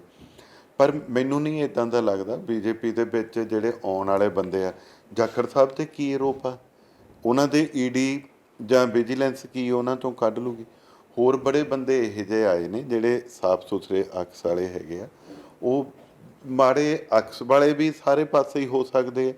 ਔਰ ਦੂਜੀ ਗੱਲ, ਜਿਸ ਤਰ੍ਹਾਂ ਸਰਕਾਰ ਨੇ ਇੱਕ ਇਹਨਾਂ ਨੂੰ ਅੱਜ ਕਰਨੇ ਨੂੰ ਕੁਛ ਨਹੀਂ ਹੈਗਾ, ਨਾ ਇਹਨਾਂ ਕੋਲੇ ਫੰਡ ਆ, ਨਾ ਇਹਨਾਂ ਕੋਲੇ ਕੁਛ ਹੋਰ, ਨਾ ਵਿਜ਼ਨ ਹੈਗਾ ਆ। ਜੇ 2 ਚੀਜ਼ਾਂ ਮੈਂ ਮੋਟੀਆਂ ਜਿਹੀਆਂ ਕਹਾਂ ਤਾਂ ਨਾ ਨੀਤ ਆ ਅਤੇ ਨਾ ਨੀਤੀ ਆ। ਸਿਰਫ ਇਹ ਇੱਕ ਡਰਾਮਾ ਕਰ ਰਹੇ, ਚਾਹੇ ਬੋਰਡ ਲਾ ਕੇ, ਚਾਹੇ ਉਹ ਪੁਰਾਣੇ ਚੱਲਦੇ ਪਏ ਕਲੀਨਿਕ ਜਿਹੜੇ ਭਾਰਤ ਸਰਕਾਰ ਦੇ ਵੈਲਨੈਸ ਕਲੀਨਿਕ ਹੈ, ਉਹਨਾਂ ਦੇ ਉੱਤੇ ਆਮ ਆਦਮੀ ਪਾਰਟੀ ਕਲੀਨਿਕ ਦੇ ਬੋਰਡ ਲਾ ਕੇ, ਇਹ ਚੀਜ਼ਾਂ ਦੇ ਨਾਲ। ਅਤੇ ਜਾਂ ਦੂਜਾ ਦੇਖਿਆ ਮੈਂ ਫਲਾਨਾ ਵੀ ਠੋਕਤਾ। ਦੇਖੋ, ਜਿਹੜੀ ਸਰਕਾਰ ਚੱਲਦੀ, ਜੇ ਸਟੇਟ ਚੱਲਦੀ ਹੈ, ਇੱਕ ਸਟੇਟਸਮੈਨ ਨਾਲ ਚੱਲਦੀ ਹੈ, ਇੱਕ ਸਟੇਜਮੈਨ ਨਾਲ ਨਹੀਂ ਚੱਲਦੀ। ਤੁਹਾਡਾ ਸਰਕਾਰ ਬਣਾਉਣ ਵੇਲੇ ਤੁਹਾਡਾ ਉਹ ਰੂਪ ਜਿਹੜਾ ਸੀਗਾ ਲੋਕਾਂ 'ਚ ਕੰਮ ਆ ਗਿਆ। ਅੱਜ ਤੁਸੀਂ ਸਰਕਾਰ 'ਚੋਂ, ਅੱਜ ਤੁਸੀਂ ਵੱਡੇ ਅਹੁਦੇ 'ਤੇ ਹੋ, ਤਾਂ ਤੁਸੀਂ ਲੋਕਾਂ ਨੂੰ ਕੁਝ ਕਰਕੇ ਦਿਓ, ਸਟੇਟ ਨੂੰ ਕੁਝ ਕਰਕੇ ਦਿਓ। ਰੈਵਨਿਊ ਜਨਰੇਟ ਕਰਨਾ, ਤੁਸੀਂ ਸਟੇਟ ਨੂੰ ਕਿਵੇਂ ਚੰਗੇ ਪਾਸੇ ਕਿੱਧਰ ਨੂੰ ਲਿਜਾ ਰਹੇ ਆ। ਸਿਰਫ ਵਿਜੀਲੈਂਸ ਨਾਲ ਉਹ ਅੰਦਰ ਦੇ ਦਿੱਤਾ, ਮੈਂ ਇਹਨੂੰ ਟੰਗ ਦੂੰ, ਮੈਂ ਉਹਨੂੰ, ਇਹਦੇ ਨਾਲ ਤੁਸੀਂ ਲੋਕਾਂ ਦੇ ਵਿੱਚ ਇੱਕ ਚਰਚਾ ਦਾ ਕਰਾ ਸਕਦੇ ਆ, ਪਰ ਤੁਸੀਂ ਸਟੇਟ ਨੂੰ ਤਾਂ ਨਹੀਂ ਲਿਜਾ ਸਕਦੇ। ਸੋ ਉਹ ਹਾਲਤ ਜਿਹੜੇ ਆ ਪਿਛਲੇ 1.5 ਸਾਲ ਦੇ ਵਿੱਚ ਇੱਕ ਵੀ ਇਹੋ ਜਿਹਾ ਕੰਮ ਨਹੀਂ ਹੋਇਆ ਜਿਹਦੇ ਨਾਲ ਕਿਸੇ ਗੱਲ ਦੇ ਉੱਤੇ ਤੁਸੀਂ ਗਰਵ ਨਾ ਕਹਿ ਸਕੋ। ਹਾਂ, ਬਿਜਲੀ ਫ੍ਰੀ ਕਰ ਦਿੱਤੀ, ਉਹ ਤੁਸੀਂ ਕਿਹਾ ਸੀ, ਵਾਅਦੇ ਤੁਸੀਂ ਬਹੁਤ ਕੀਤੇ ਹੋਏ ਆ, ਉਹਨਾਂ 'ਚੋਂ ਇੱਕ ਤੁਸੀਂ ਕਰ ਦਿੱਤਾ, ਮੈਂ ਡਿਨਾਈ ਨਹੀਂ ਕਰਦਾ, ਪਰ ਉਹ ਕਿੱਥੋਂ ਫੰਡ ਅੱਜ ਜਿਹੜੀ ਪੰਜਾਬ ਪਹਿਲਾਂ ਹੀ ਅੱਤਵਾਦ ਦੇ ਵੇਲੇ ਤੋਂ ਕਰਜ਼ੇ ਦੇ ਥੱਲੇ ਸੀ, ਪੁਰਾਣੀਆਂ ਸਰਕਾਰਾਂ 'ਤੇ ਚੱਲ ਰਿਹਾ ਵੀ ਉਹ ਅੱਜ ਉਹਨਾਂ, ਮੇਰਾ ਖਿਆਲ ਪਿਛਲੀਆਂ ਸਰਕਾਰਾਂ ਨੇ ਇੰਨਿਆਂ ਸਾਲਾਂ 'ਚ ਨਹੀਂ ਕਰਜ਼ਾ ਲਿਆ ਜਿੰਨਾ ਇਹਨਾਂ ਨੇ ਹੁਣੇ ਹੀ ਆਉਂਦਿਆਂ ਹੀ, ਕੋਈ ਛੱਡਿਆ ਹੀ ਨਹੀਂ ਅਦਾਰਾ ਜਿੱਥੋਂ ਕਰਜ਼ਾ ਨਹੀਂ। ਔਰ ਮੈਨੂੰ ਇਸ ਗੱਲ ਦਾ ਬੜਾ ਅਫਸੋਸ ਹੈ ਕਿ ਅਸੀਂ ਲੋਕ ਸਾਰੇ ਇਸ ਗੱਲ 'ਤੇ ਆ ਵੀ ਮੈਨੂੰ ਦੱਸੋ ਕੀ ਦਿੰਦੇ ਆ, ਤੂੰ ਭਾਵੇਂ ਉਧਾਰ ਲੈ ਭਾਵੇਂ ਕਰਜ਼ਾ ਲੈ। ਫਿਰ ਜਦੋਂ ਇੱਕ ਕਿਸਾਨ, ਜਦੋਂ ਇੱਕ ਆਮ ਬੰਦਾ, ਜਦੋਂ ਉਹ ਕਰਜ਼ਾ ਲੈ ਕੇ ਘਰ ਨੂੰ ਚਲਾਉਂਦਾ ਆ, ਕਰਜ਼ਾ ਲੈ ਕੇ ਬੱਚਿਆਂ ਨੂੰ ਖੁਸ਼ ਕਰ ਦਿੰਦਾ, ਗੱਡੀ ਲੈ ਕੇ ਦੇ ਦਿੰਦਾ, ਵਿਆਹ 'ਤੇ ਵਧੀਆ ਪੈਸੇ ਲਾ ਕੇ ਖੁਸ਼ ਕਰ ਦਿੰਦਾ, ਅਖੀਰ ਉਹਦੀ ਮੌਤ ਹੁੰਦੀ ਹੈ ਖੁਦਕਸ਼ੀ ਨਾਲ। ਤੇ ਇਹ ਸਰਕਾਰ ਨੇ ਪੰਜਾਬ ਨੂੰ ਖੁਦਕਸ਼ੀ ਕਰਾਉਣੀ ਇੱਕ ਦਿਨ। ਡਾਕਟਰ ਸਾਹਿਬ, ਮੇਰਾ ਆਖਰੀ ਸਵਾਲ ਹੈ, ਤੁਸੀਂ ਬੀਜੇਪੀ ਦੇ ਵਿੱਚ ਬੈਠੇ ਹੋ, ਪ੍ਰਧਾਨ ਮੰਤਰੀ ਸਾਹਿਬ ਨੇ 15 ਅਗਸਤ ਨੂੰ ਐਲਾਨ ਕੀਤਾ ਵੀ ਅਸੀਂ 2024 ਦੀ ਇਸੇ ਅਗਸਤ ਨੂੰ ਹਿਸਾਬ ਕਿਤਾਬ ਕਰਾਂਗੇ, ਜੋ ਸਾਡਾ ਰਿਪੋਰਟ ਕਾਰਡ ਹੋਊ ਉਹਦੇ ਮੁਤਾਬਕ, ਹੈ ਨਾ। ਸਿੱਖ ਕਮਿਊਨਿਟੀ ਦੀ ਸਭ ਤੋਂ ਵੱਡੀ ਮੰਗ ਹੈ, ਪੰਜਾਬ ਦੇ ਲੋਕਾਂ ਦੀ ਵੀ ਮੰਗ ਹੈ, ਜਿਹੜੇ ਸਿੱਖ ਬੰਦੀ ਹੈਗੇ ਆ, ਲੰਬੇ ਸਮੇਂ ਤੋਂ ਸਜ਼ਾਵਾਂ ਭੁਗਤ ਰਹੇ ਹੈਗੇ ਆ, ਉਹਨਾਂ ਨੂੰ ਰਿਹਾ ਨਹੀਂ ਕੀਤਾ ਜਾ ਰਿਹਾ। ਉਹਦੇ ਸੰਬੰਧ 'ਚ ਹਜੇ ਤੱਕ ਸੈਂਟਰ ਸਰਕਾਰ ਨੇ ਕੁਝ ਕੀਤਾ। ਤੁਸੀਂ ਵੀ ਚਲੋ ਸਿੱਖ ਕਮਿਊਨਿਟੀ ਨਾਲ ਬਿਲੋਂਗ ਕਰਦੇ ਹੋ, ਇਹਦੇ ਬਾਰੇ ਤੁਹਾਡਾ ਕੀ ਕਹਿਣਾ ਜੀ? ਮੈਨੂੰ ਐਂ ਲੱਗਦਾ ਕਿ ਇਸ ਸੈਂਟਰ ਦੇ ਨਾਲੋਂ ਵੀ ਸਟੇਟ ਸਬਜੈਕਟ ਹੈ। ਦਿੱਲੀ ਦੇ ਜਿਹੜੇ ਉੱਥੇ ਕੈਦੀ ਹੈ ਕੇਜਰੀਵਾਲ ਸਾਹਿਬ, ਉਹਨਾਂ ਲਈ ਕੁਝ ਨਹੀਂ ਕਰ ਰਹੇ। ਪੰਜਾਬ ਸਰਕਾਰ ਨੂੰ ਜੇ ਇਹਨਾਂ ਨੂੰ ਕਹੋ ਪਾ ਕੇ ਦੇਣ ਇਹ ਮਤਾ ਜਾਂ ਜੋ ਇਹ, ਕੋਈ ਕਾਰਵਾਈ ਨਹੀਂ ਕਰ ਰਹੇ। ਔਰ ਦੂਜੇ ਪਾਸੇ ਹਰ ਲੈਵਲ 'ਤੇ, ਫਿਰ ਮੈਂ ਉਹੀ ਗੱਲ ਕਰਦਾ ਜੀ, ਮੈਨੂੰ ਸੱਚ ਜੇ ਬੋਲਣ ਦੀ ਆਦਤ ਹੈ, ਮੇਰੇ ਪੈ ਜਾਣਾ ਰੌਲਾ ਮੁੜ ਕੇ। ਹਰ ਲੈਵਲ 'ਤੇ, ਹਰ ਪਾਰਟੀ 'ਤੇ ਤੌਰ 'ਤੇ ਅੱਜ ਡਰਾਮਾ ਹੋ ਰਿਹਾ। ਜੇ ਬੰਦੀ ਸਿੱਖ ਛਡਾਉਣੇ ਹੋਣ, ਕਰਨਾਟਕ ਦੇ ਉਹ ਬੰਦੇ ਜਿਨ੍ਹਾਂ ਨੇ ਰਾਜੀਵ ਗਾਂਧੀ 'ਤੇ ਹਮਲਾ ਕੀਤਾ ਸੀ, ਉਹਨਾਂ ਦੀ ਮੌਤ ਦਾ ਕਾਰਨ ਬਣੇ ਸੀ, ਉਹ ਕੋਰਟ ਨੇ ਉਹਨਾਂ ਨੂੰ ਕਹਿਤਾ ਵੀ ਇਹਨਾਂ ਦੀ ਸਜ਼ਾ ਪੂਰੀ ਹੋ ਗਈ, ਰਿਹਾ ਕਿਉਂ ਨਹੀਂ ਕਰਦੇ? ਸਾਡੇ ਬੰਦੇ, ਸਾਡੀਆਂ ਜਿਹੜੀਆਂ ਸਿੱਖ ਜਥੇਬੰਦੀਆਂ, ਸਾਡੀਆਂ ਜਿਹੜੀਆਂ, ਜੇ ਸਰਕਾਰ ਕਵੇ ਮੇਰੇ ਵਾਸਤੇ ਨਹੀਂ, ਕੋਈ ਇਹੋ ਜਿਹੀ ਗੱਲ ਨਹੀਂ ਜਿਹੜੀ ਵਾਸਤੇ ਨਹੀਂ, ਸਰਕਾਰ ਆਪਣੇ ਤੌਰ 'ਤੇ ਕਰਨਾ ਨਹੀਂ ਚਾਹੁੰਦੀ, ਕਿਉਂਕਿ ਇਹਨਾਂ ਕੋਲ ਤਾਂ ਇੱਕ ਮੁੱਦਾ ਹੈ ਜਿਹਨੂੰ ਲੈ ਕੇ ਇਹ ਜਥੇਬੰਦੀਆਂ ਤੇ ਦੂਜੇ ਤੀਜੇ ਤੁਰੇ। ਇੱਕ ਕੀ ਗੱਲ, ਜੇ ਕਰਨਾਟਕ ਦੇ ਵਿੱਚੋਂ ਕੋਰਟ ਦੇ ਵਿੱਚ ਜਾ ਕੇ ਉੱਥੋਂ ਆਰਡਰ ਕਰਾਏ ਜਾ ਸਕਦੇ ਆ ਵੀ ਹਾਂ ਇਹਦੀ ਸਜ਼ਾ ਪੂਰੀ ਹੋ ਗਈ, ਇਹਨੂੰ ਛੱਡੋ, ਤੇ ਫਿਰ ਇਹ ਕਿਉਂ ਨਹੀਂ ਉਸ ਕੋਰਟ ਦੇ ਵਿੱਚ ਜਥੇਬੰਦੀਆਂ ਜਾ ਸਕਦੀਆਂ? ਸੋ ਮੈਂ ਸਮਝਦਾ ਕਿ ਜਦੋਂ ਆਪਾਂ ਹਰ ਗੱਲ ਲਈ ਕੋਰਟ ਨੂੰ ਇੰਟਰਵੀਨ ਕਰਦੇ ਆ, ਮੇਰੇ ਗਵਰਨਰ ਸੁਣਦਾ ਨਹੀਂ ਜੀ, ਉਹਦੇ ਵਾਸਤੇ ਤਾਂ ਪੰਜਾਬ ਸਰਕਾਰ ਸੁਪਰੀਮ ਕੋਰਟ 'ਚ ਚੱਲ ਜਾਂਦੀ ਮਿੰਟ ਪਿੱਛੋਂ। ਤਾਂ ਇਸ ਮੁੱਦੇ ਦੇ ਉੱਤੇ ਜੇ ਉਹਨਾਂ ਨੂੰ ਲੱਗਦਾ ਕੋਈ ਹੈ ਨਹੀਂ ਸੁਣਵਾਈ, ਪਹਿਲੀ ਗੱਲ ਤਾਂ ਮੈਂ ਇਸ ਗੱਲ ਨੂੰ ਡਿਨਾਈ ਨਹੀਂ ਕਰਦਾ ਕਿ ਸੁਣਵਾਈ ਨਹੀਂ ਹੈਗੀ। ਪੰਜਾਬ ਸਰਕਾਰ, ਦਿੱਲੀ ਦੀ ਸਰਕਾਰ, ਜਿੱਥੇ ਵੀ ਉਹ ਬੰਦੇ ਹੈਗੇ ਆ, ਉਹ ਲਿਖ ਕੇ ਭੇਜਣ, ਤੇ ਕੋਈ ਇਹੋ ਜਿਹੀ ਦੁਨੀਆ ਦੀ ਤਾਕਤ ਨਹੀਂ। ਜਦੋਂ ਸਰਕਾਰ ਛੱਡਣਾ ਚਾਹੁੰਦੀ ਹੈ ਤਾਂ ਫਿਰ ਫੜਨਾ ਕੌਣ ਚਾਹੁੰਦੇ? ਇਹੋ ਜਿਹੀ ਕੋਈ ਤਾਕਤ ਨਹੀਂ ਜਿਹੜੇ ਉਹ ਛੁੱਟਣ ਨਾ। ਦੂਜੀ ਗੱਲ, ਜੇ ਇਹਨਾਂ ਨੂੰ ਲੱਗਦਾ ਜਥੇਬੰਦੀਆਂ ਨੂੰ ਜਾਂ ਉਹਨੂੰ, ਬਜਾਏ ਇਹਦੇ ਕਿ ਇੱਕ ਨਿਰੀ ਪੂਰੀ ਸਿਆਸਤ ਕਰਨ ਵਾਸਤੇ ਮਾਹੌਲ ਨੂੰ ਗਰਮ ਰੱਖਿਆ ਜਾਵੇ, ਸੁਪਰੀਮ ਕੋਰਟ 'ਚ ਜਾ ਕੇ ਕੇਸ ਕਰਨਾ ਚਾਹੀਦਾ, ਉੱਥੋਂ ਸਜ਼ਾ ਪੂਰੀ ਹੋ ਗਈ ਤੇ ਆਰਡਰ ਕਰਾ ਲੈਣਾ ਚਾਹੀਦਾ। ਡਾਕਟਰ ਸਾਹਿਬ, ਲਾਸਟ ਸਵਾਲ ਆ, ਇੱਕ ਕਮੈਂਟ ਹੀ ਕਰਨਾ, ਤੁਸੀਂ ਪੰਜਾਬ ਸਰਕਾਰ ਨੂੰ 10 ਦੇ ਵਿੱਚੋਂ ਕਿੰਨੇ ਨੰਬਰ ਦਿੰਦੇ? ਮੈਂ ਨੰਬਰ ਦੇਣ ਦਾ ਮੈਨੂੰ ਲੱਗਦਾ ਵੀ ਕੋਈ ਹੈ ਹੀ ਨਹੀਂ, ਤੁੱਕ ਹੀ ਨਹੀਂ ਬਣਦੀ, ਕਿਉਂਕਿ ਸਰਕਾਰ ਤਾਂ ਚੱਲ ਹੀ ਨਹੀਂ ਰਹੀ, ਸਿਰਫ ਡਰਾਮਾ ਹੀ ਹੋ ਰਿਹਾ, ਜ਼ੀਰੋ ਹੀ ਹੈ। ਇਹ ਸਾਡੇ ਨਾਲ ਡਾਕਟਰ ਹਰਜੋਤ ਕਮਲ, ਜਿਹੜੇ ਕਿ ਕਾਂਗਰਸ ਪਾਰਟੀ ਨੂੰ ਛੱਡ ਕੇ ਬੀਜੇਪੀ ਵਿੱਚ ਇਸ ਟਾਈਮ ਰਿਪਰੈਜ਼ੈਂਟ ਕਰਦੇ ਨੇ ਜੀ ਬੀਜੇਪੀ ਨੂੰ, ਸੈਕਟਰੀ ਆ ਜਿਹੜੇ ਪੰਜਾਬ ਭਾਜਪਾ ਦੇ। ਤੇ ਜਿਹੜੀ ਇਹਨਾਂ ਨੇ ਗੱਲਾਂ ਕੀਤੀਆਂ, ਬਹੁਤ ਗੱਲਾਂ ਤੋਂ ਇਹਨਾਂ ਨੇ ਪਰਦਾ ਚੱਕਿਆ, ਖਾਸ ਕਰਕੇ ਜਿਹੜਾ ਨਸ਼ਾ ਵਹੀਰ ਆ ਜਿਹੜੀ ਉਹ ਚਲਾਈ ਗਈ ਆ, ਉਸ ਨੂੰ ਉਹਨਾਂ ਨੇ ਕਿਹਾ ਕਿ ਜਿਹੜਾ ਹੰਗਾਰਾ ਮਿਲਣਾ ਚਾਹੀਦਾ, ਲੋਕਾਂ ਨੂੰ ਉੱਠਣਾ ਚਾਹੀਦਾ। ਬੜੀ ਬੇਬਾਕ ਗੱਲਬਾਤ ਸਾਡੇ ਨਾਲ ਗੱਲਬਾਤ ਕੀਤੀ ਆ। ਤੁਸੀਂ ਸਾਡੇ ਚੈਨਲ ਨੂੰ ਲਾਈਕ, ਕਮੈਂਟ, ਸ਼ੇਅਰ ਕਰੋ ਤਾਂ ਕਿ ਜਿਹੜੀ ਹਰੇਕ ਖਬਰ ਆ ਸਭ ਤੋਂ ਪਹਿਲਾਂ ਤੁਹਾਡੇ ਤੱਕ ਪਹੁੰਚਾਈ ਜਾ ਸਕੇ। ਕੈਮਰਾਮੈਨ ਗੁਰਪ੍ਰੀਤ ਦੇ ਨਾਲ ਮੇਰੇ ਨਾਲ ਤਰਲੋਚਨ ਸਿੰਘ ਬਰਾੜ ਤੇ ਜਗਤਾਰ ਸਿੰਘ ਸਰਾਂ ਸੀ ਲੈਂਦੇ ਹਾਂ ਇਜਾਜ਼ਤ। ਧੰਨਵਾਦ ਜੀ।